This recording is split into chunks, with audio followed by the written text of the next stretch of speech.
We received a call from this address. I can reassure you that everything is fine. Yeah. I'm afraid we're going to have to insist. The Demon Disorder. So I admittedly had a bit of a busy week, which means no theater for me, so off to Shudder I go to find a movie to watch. And this time there wasn't anything too interesting besides maybe watching In a Violent Nature, but personally I really wasn't in the mood for an artsy slow burn walking through the forest, so instead I saw the poster for this particular film, promising to be a possession family drama type flick.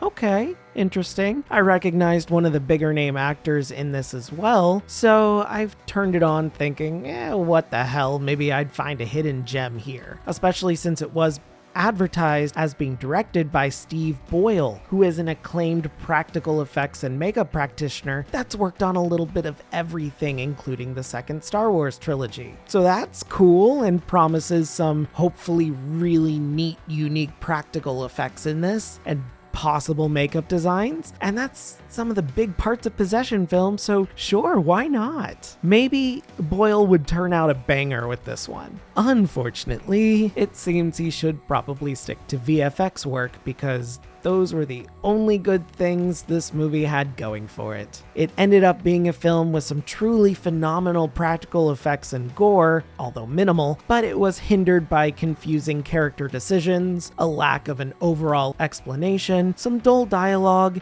and a confusing, meandering plot that is wrapped up way too tightly in its own metaphor to have any real focus. It's a real shame because the movie does have some interesting and unique ideas, but it never feels strong enough to pull them off effectively, and in so doing, sort of feels like a rehash of possession concepts and other movies we've seen time and time again. That being said, I do want to explore at least a couple of interesting and unique bits the movie does have going for it. It's not a total loss. So let me get into this. So what is this movie even about? The Demon Disorder follows 3 adult brothers reconvening after the traumatic death of their father, which caused them to go separate ways. When the youngest brother appears to be possessed by the angry deceased father, the 3 bros must band together to face their now demonic deceased loved one. Immediately, I want to say that I like this premise. It's pretty cool. The idea of getting possessed by a dead family member is admittedly pretty fun. It certainly has been done before to varying success, but this movie makes it its own, with the father being a pretty likable guy at first who clearly loved his kids until right before his death. It does have a very strange plot moment along with some nice possession makeup with the father right before he dies, where I guess he was possessed by a demon as well or something. It's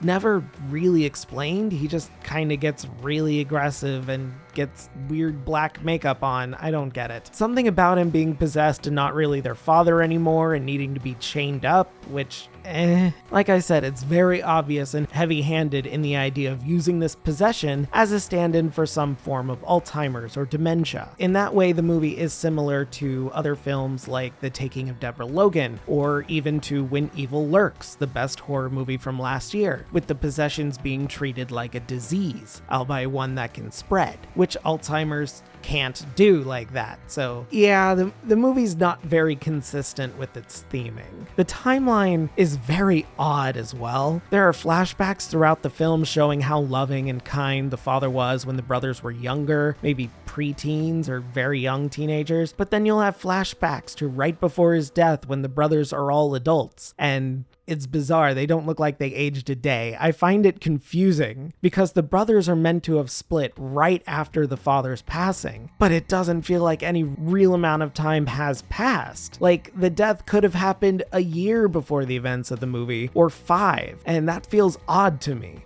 The brothers are all upset at each other for handling their trauma in different ways, which also feels very weird, especially when they're all adults and should know how trauma works, but okay. Hey, there needs to be some conflict, right?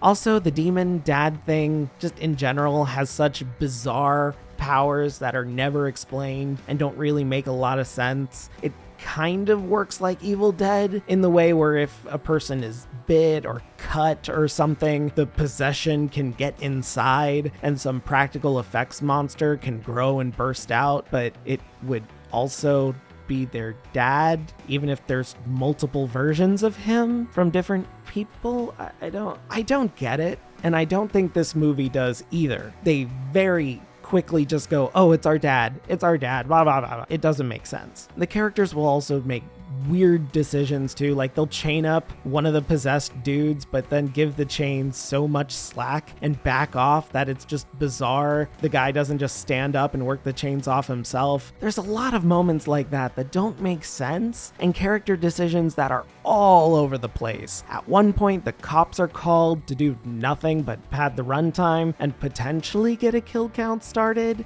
I don't know. Characters will leave possessed people alone for extended amounts of time to do random things like cleaning a separate room, which, okay. Nobody talks to each other about anything until the end. The twist is barely a twist at all, and there's even a side character that's added into the film for the climax that essentially does nothing but pad out the runtime and give this film a female co-protagonist. I like her character, but she's not needed. It's not great.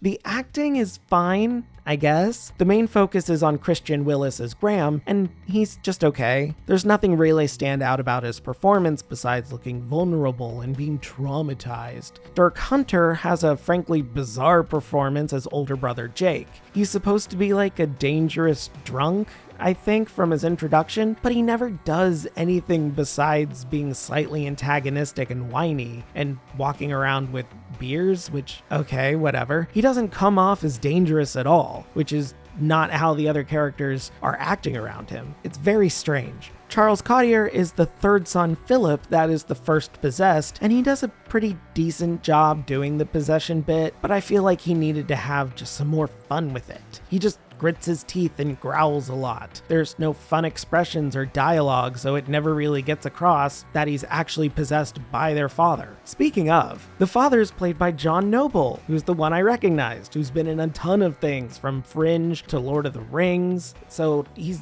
a very prolific actor. He really isn't given much to do here though. He's just kind of a nice dude to the younger versions of his sons, and then when he has the possession makeup on, he's just a little growly and grabby. It's a bit of a waste, honestly, especially given this man's acting potential. He could have had a lot more to do had the writers just given him something. Unfortunately, it just adds to the dullness of this film. Characters talk in low voices, the plot is meandering and full of smaller scenes to pad out the already short runtime. There's no reason this movie couldn't have been a 30-minute short film, honestly, so all you get are these filler moments that add to the film being boring. The practical effects look cool, but they are few and far between, with the bits between the strange fleshy puppets and possession makeup barely able to hold my attention. And that really shouldn't be the case, especially with a possession movie. Possessions are fun and gross, and the metaphors can be strong. This movie just got way too confused, and I feel wrote itself into a corner. There's the making of a decent story in here. There really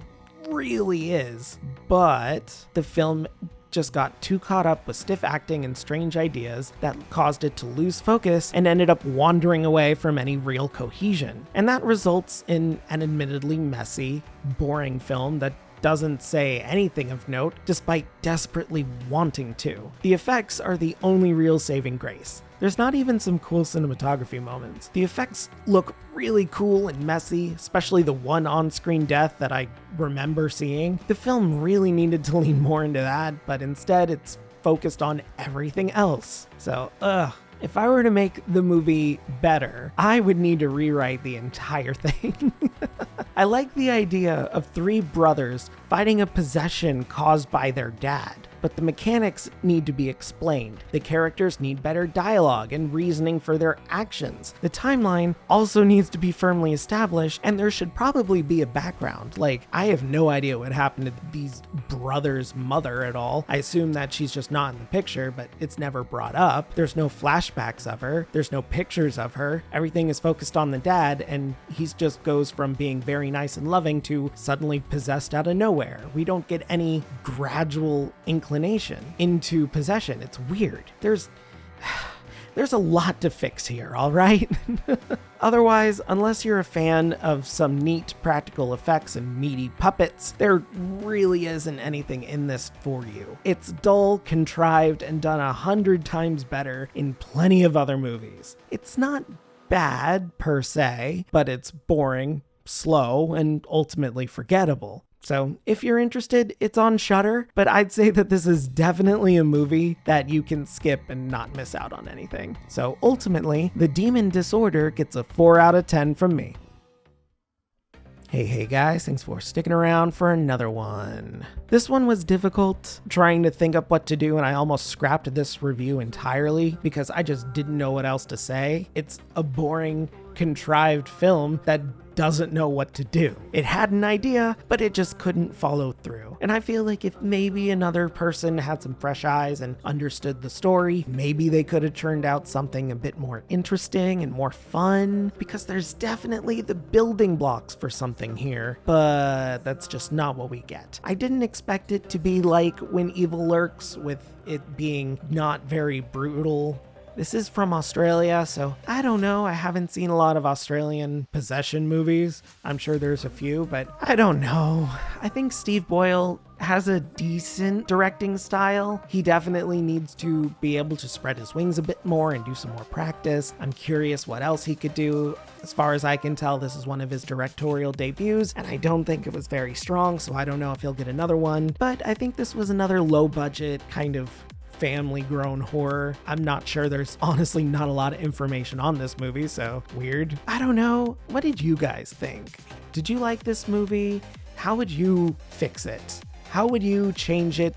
Give me a different plot. Give me a plot where 3 brothers, one of them gets possessed by their spirit of their angry father. Maybe he was loving at first and then got slowly more abusive and possessed as the time goes on, and then it's a dual possession where it's both the corrupted spirit of their father and the demon that corrupted him. That could be fun. That could lead to some cool effects and shots maybe. I don't know. I'm throwing out ideas. Let me know what you guys think in the comments below. After that, don't forget to like the video, subscribe, ring that bell so you don't miss a video. And yeah, that's it. Have a great day, and if you're not, have a better one. See ya. I'm just a ghost in your stereo, the fading memory of a shipwreck in the undertow. You're just a lost soul, and I'm just a ghost.